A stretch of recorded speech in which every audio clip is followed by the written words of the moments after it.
conclusion de ce cours sur les processus de prime diffusion des sports modernes en Angleterre, où nous avons vu que cette diffusion pouvait être à la fois sociale, mais aussi territoriale. Voilà ce que nous pouvons retenir. Tout d'abord,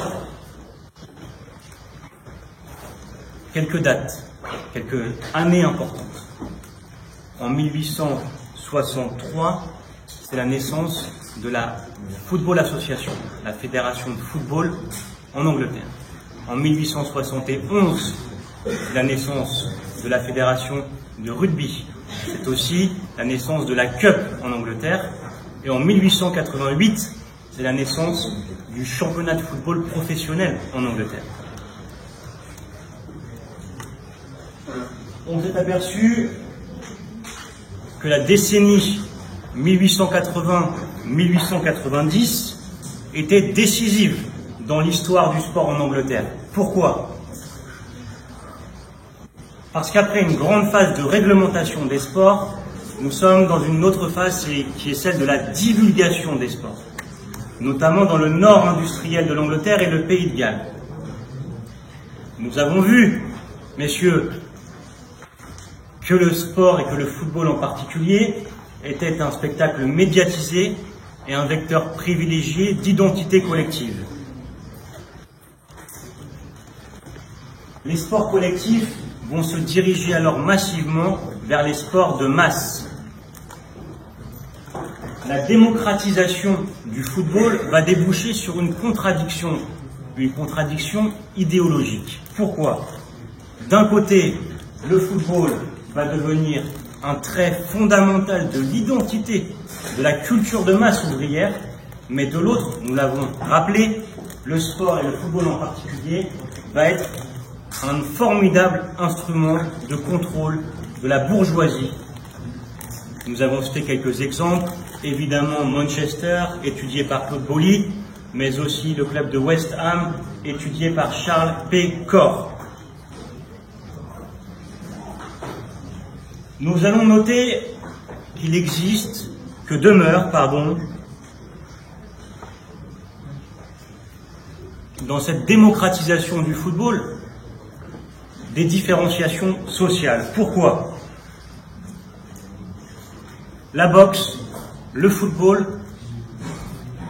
professionnel vont attirer les classes sociales les plus basses, les classes sociales ouvrières,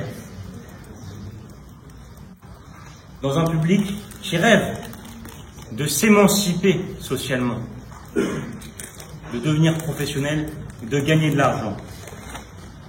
Au contraire, rugby, tennis, athlétisme sont réservés aux dilettantes, aux membres des classes supérieures, aux universitaires.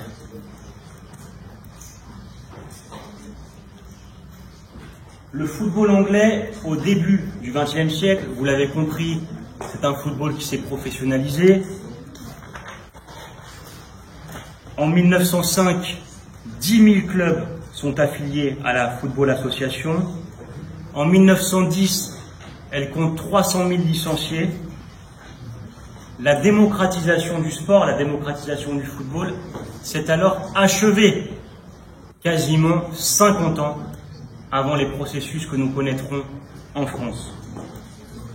Les clubs professionnels fonctionnent alors comme des entreprises et le football est devenu un spectacle populaire par excellence. Alors, pour finir, nous avons vu 3 vecteurs d'expansion territoriale. Nous avons fini ce cours. Ce que je voudrais que vous reteniez, c'est que l'histoire du foot, l'histoire du sport, c'est l'histoire de la codification, mais aussi l'histoire de l'immigration, l'histoire de la mobilité humaine. À la fin du XIXe siècle, on se rappelle des 4 grandes phases dans le cours déterminé par Christian Pociello. Nous avons vu les 4 grandes phases ce matin. à la fin du 19e siècle, les sports sont bureaucratisés. La grande majorité des sports sont nés en Angleterre. Par exemple, la boxe, l'aviron, le football, le rugby, l'athlétisme, le tennis. Mais il y a aussi, et là il faut le retenir, des sports qui ne sont pas nés en Angleterre, mais qui ont été transformés en Angleterre. Par exemple, la natation, la lutte, le cyclisme, les arts martiaux qui se sont codifiés grâce à cette puissante matrice anglaise de sportivisation de la société. Pour finir, un petit mot sur la lente importation. Messieurs, merci, Sébastien, vidéo. La lente importation des sports modernes en Angleterre, la lente importation, excusez-moi, des sports modernes en France. On a vu jusque-là le développement des sports anglais en Angleterre. On va étudier maintenant comment ces sports anglais sont arrivés en France. Et on peut noter qu'il y aura une lente importation. Pourquoi? Nous verrons l'existence, notez-le, de résistance à cette sportivisation de la société française. J'avais cité dans le cours l'année dernière que la semaine dernière, que la gymnastique que la gymnastique, c'est une culture corporelle qui va agir comme un frein à l'implantation des sports anglais en France.